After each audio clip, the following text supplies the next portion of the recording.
Hello everyone, Daniel Kerr here. So I really just want to talk about the Korg ESX and EMX, and I kind of want to explore what would happen if Korg decided to make a true upgrade to this synth, right? And workstation sampler, right? For one thing, like the Hacktribe has proven that with the newer Electribe versions, which never really should have been called Electribes at all, you obviously can have sampling and have the synthesis and all of the waveforms and everything in the in one box, right? So if Korg were to put out an Electribe 3, right, and it was a true upgrade to the ESX and EMX, I just want to go over some of the features that I'd be looking for, right? Right now we have, let's start with outputs, right? We have output 1, which is left and right, and then output 3 and 4, which are individual outs. And I think it would be nice if it had 6 outputs and 2 quarter-inch line in, right? We have a stereo line in right now for sampling and for processing. It would be great if that never changed, right? Right off the bat, let me say that the Electribe 3 should have at least a gigabyte or more, 16 gigabytes of onboard memory, right? That would be great. An option for disk streaming, and you could use, a terabyte hard drive inside, or even, SDHC cards and things like that. That would really, really, really enhance the power of the machine, right? We have 8 bars as it is. 8 bars is enough, probably. It'd be cool if we could have 16 bars, and if each one of the tracks could have an independent track length, right? That would be really, really amazing. Right off the bat, if I'm looking down here, we have in the ESX, we have the drum parts here. We have 2 keyboard parts, we have a stretch part, right? And then we have a slice part here. What would be best for me is if we had at least 8 tracks here, or 2 banks of 8 tracks, so we had 16 tracks, right? That would be amazing. And if all of these tracks here could be drum parts, or they could be slice parts, right? Or they could be keyboard parts. And they should all be stereo, and they should all be, or switch to mono. You'd be able to do stereo or mono. And it would be nice if they all had the capability of being polyphonic as well, right? Mono is just not enough. You should be able to switch between monophonic and polyphonic as well, right?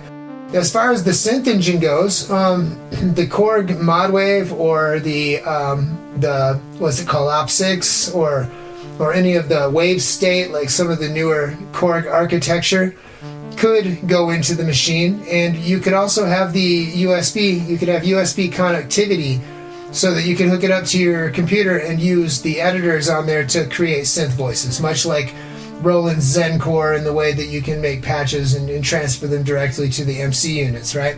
So that would be awesome. These 5 parts here could be a 5-part looper, like the Boss RC505, basically, so that you could have incoming audio.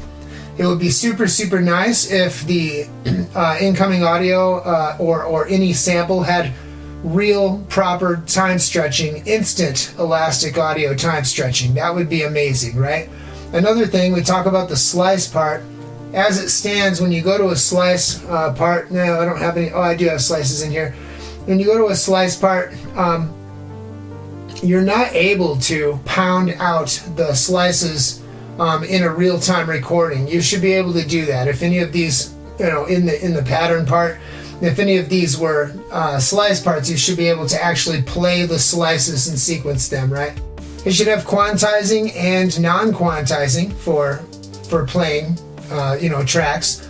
All of the architecture here, right, should be the same, because people who are used to using this are able to use these things, right? Over here with modulation, we should have at least 2 LFOs per track, and of course the LFOs should be able to modulate start point of a sample, right? You can do that in the newer Electribes, but you really should have it on the new unit. As far as effects here, okay, filter. We should have a menu over here where we can, have multi-mode filters. We should have all kinds of filter types, from comb filters and crazy flange filters and things like that. Multi-mode filters, filters with multiple cutoffs. It should all be modulatable. There should be extra envelopes, right? A proper ASDR envelope or ADSR envelope, but also maybe even multi-stage enveloping, right? That would be amazing.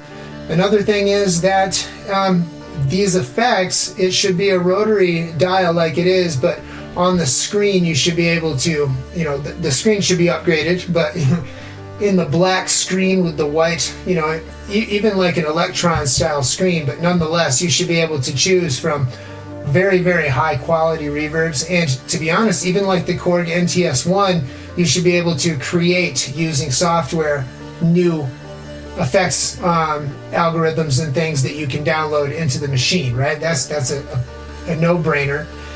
It should have upgraded arpeggiator, right?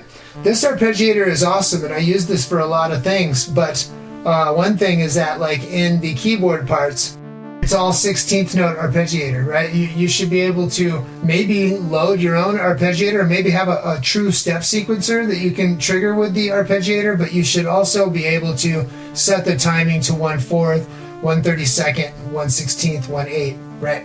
So that you can, and you could even use the slider to go between the timings of the arpeggiator as well. Of course, there should be triplets in there, but you should be able to turn triplets off, right? That would be amazing. Of course, song mode. A lot of people use song mode. It should have real pattern chaining, just like this. This pattern chaining architecture is perfect as far as I'm concerned. Obviously, no tubes. All right. I know a lot of people love the tube drive, and I know that a lot of people think that the tubes really enhance the sound, but if you Google something called starved plate design, you'll find out that this kind of tube gear, like right now, it's got an LEDs back there that cause it to glow, meaning that the tubes are underpowered. So the tubes should be replaced with the Master Effects setup, which, you know, you should have a nice maximizer, limiter, possibly something that mimics OTT or what would call it a multiband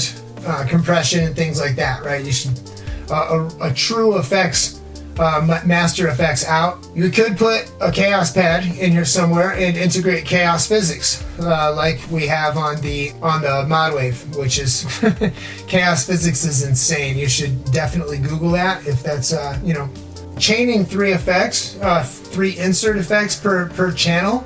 They should have separate insert effects. The effect sends, right now we have the send, you can send them to 1, 2, or 3. We should have at least 2 insert effects per channel that can be independent of each other, so there's not like a global effects setup, except for the Master Effects, of course. All of these things that I just mentioned, it's not very many things, and honestly, in a box this size, right?